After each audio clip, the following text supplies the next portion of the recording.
আজকে আমরা Snapseed app ব্যবহার করে কিভাবে এরকম সুন্দর সুন্দর ব্লু ইফেক্ট এডিটগুলো করতে হয় সেটাই শিখব। তো প্রথমেই আমাদের স্ন্যাপসিড অ্যাপটি ওপেন করে নিতে হবে। তো ওপেন করার পর এখানে ওপেন অপশন থেকে নিজের পছন্দ মতো ছবিটি সিলেক্ট করে নিব। তো এখানে আমি আমার পছন্দ মতো ছবিটি সিলেক্ট করে নিচ্ছি। আমি এই ছবিটির মাধ্যমে তোমাদের এডিট করে দেখাবো। তো এখানে আমাদের টুলস অপশনে ক্লিক করতে হবে। তো ক্লিক করার পর নিচে ব্ল্যাক অ্যান্ড হোয়াইট লেখা আছে। তো ব্ল্যাক অ্যান্ড হোয়াইট থেকে ন্যাচারাল সিলেক্ট করে ব্রাইটনেস রাখবো -21, কনস্ট্যান্ট রাখবো -22। ওকে, তো ব্রাইটনেস -21, কনস্ট্যান্ট -22। তারপর টিক অপশনে দিব। তো টিক দেওয়ার পর উপরে লেয়ার অপশন আছে, লেয়ার অপশন থেকে ভিডিটস থেকে ব্ল্যাক অ্যান্ড হোয়াইট থেকে ব্রাশ অপশন আছে, সেখানে টিক মার্ক দিয়ে নিচে লেয়ার অপশনে টিক মার্ক দিব। টিক মার্ক দেওয়ার পর ব্যাকগ্রাউন্ডটাকে হোয়াইট ব্যাকগ্রাউন্ড রাখবো এবং মুখের ফেস এবং বাকি যে অংশগুলো আছে সেটাকে আমরা এডিট করে নেব। তো আমি ভিডিওটা একটু ফাস্ট ফরওয়ার্ড করে দিয়েছি যাতে তোমাদের ভিডিওটা বেশি বড় না হয়।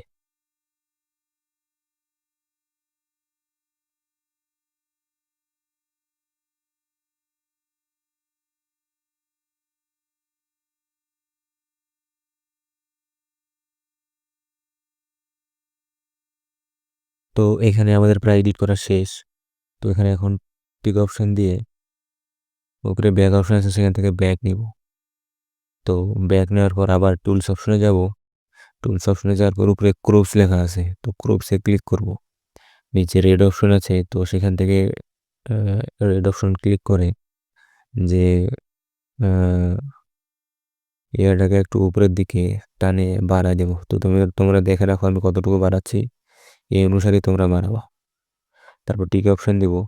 আবার আগের মতোই লেয়ার অপশনে যাই, ভিডিটসে যাব, ক্রপসে ক্লিক করে ব্রাশে ক্লিক করে আমরা আবার ভিডিওর ব্যাকগ্রাউন্ডটাকে ঠিক রেখে মুখের যে ফেসটা আছে সেটাকে এডিট করে নেব। তো আমি আবার একটু ফাস্ট ফরওয়ার্ড করে দিচ্ছি।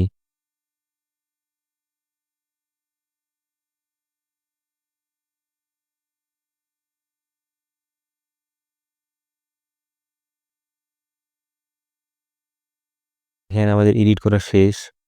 তো এখন আবার আমরা টিক মার্ক দেবো। টিক মার্ক দিয়ে উপরে ব্যাক অপশন আছে, সেখান থেকে ব্যাক নিব। আবার টুলস অপশনে যাব। টুলস অপশনে যাওয়ার পর হোয়াইট ব্যালেন্স লেখা আছে, তো হোয়াইট ব্যালেন্সে টিক দিয়ে টেম্পারেচার রাখবো -50। তোমরা এভাবেও এডিট করতে পারো। আবার আমি আর একটু সুন্দর করার জন্য টিন রাখতেছি +35। তো দেখতেই পাচ্ছ কত সুন্দর এডিট হয়ে যাচ্ছে।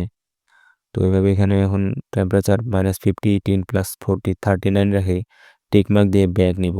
আবার আগের মতো লেয়ার অপশনে যাই, ভিডিওস থেকে হোয়াইট ব্যালেন্সে এবং ব্রাশ অপশনে টিক মার্ক দিয়ে ভিডিওর যে ব্যাকগ্রাউন্ডটা আছে সেটাকে আবার ঠিক করে নিব। তো এখানে তোমরা কয়েক রকমের ব্যাকগ্রাউন্ড দেখতে পাচ্ছ, তোমাদের যে ব্যাকগ্রাউন্ডটা পছন্দ হবে তোমরা সেটাই রাখতে পারো। ক্রপ সেটটাও রাখতে পারো বা হোয়াইট ব্যালেন্স সেটও রাখতে পারো। তো আমি হোয়াইট ব্যালেন্সের ব্যাকগ্রাউন্ডটা রাখার জন্য হোয়াইট ব্যালেন্স থেকে এডিট করতেছি। তো তোমাদের যদি ক্রপ সেট এডিটাই পছন্দ হয় তোমরা সেটাই রাখতে পারো, অথবা যদি তোমাদের হোয়াইট ব্যালেন্সের ব্যাকগ্রাউন্ডটা পছন্দ হয় তোমরা এটাকেও রাখতে পারো। যার যেটা পছন্দ হয় তোমরা সেটাই রাখতে পারো, সমস্যা নেই। তো এখান থেকে আমরা ব্যাক নিব। ব্যাক নেওয়ার পর আবার টুলস অপশনে যাব। টুলস অপশনে যাওয়ার পর ব্রাশ যাব। ব্রাশে ক্লিক করে ফেসের ব্রাইটনেসটাকে একটু বাড়ায় নিব। এক্সপোজার থেকে এক্সপ্রেসিওর এক্সপ্রেসিওর থেকে ফেসের ব্রাইটনেসটা বাড়ায় নিচ্ছি, 0.7 রাখবো অবশ্যই। তো তোমরা এভাবে নিজের ফেসের ব্রাইটনেসটাকে একটু বাড়ায় নিতে পারো, 0.7 অথবা 0.3 রাখবো অবশ্যই, বেশি রাখার প্রয়োজন নেই। তো এখানে আমাদের ফেসের ব্রাইটনেস এডিট করা শেষ। তো আবার এক্সপোজার থেকে এক্সপোজারে ক্লিক করে ছবির যে স্যাচুরেশনটা আছে সেটাকে আমি বাড়িয়ে নিচ্ছি।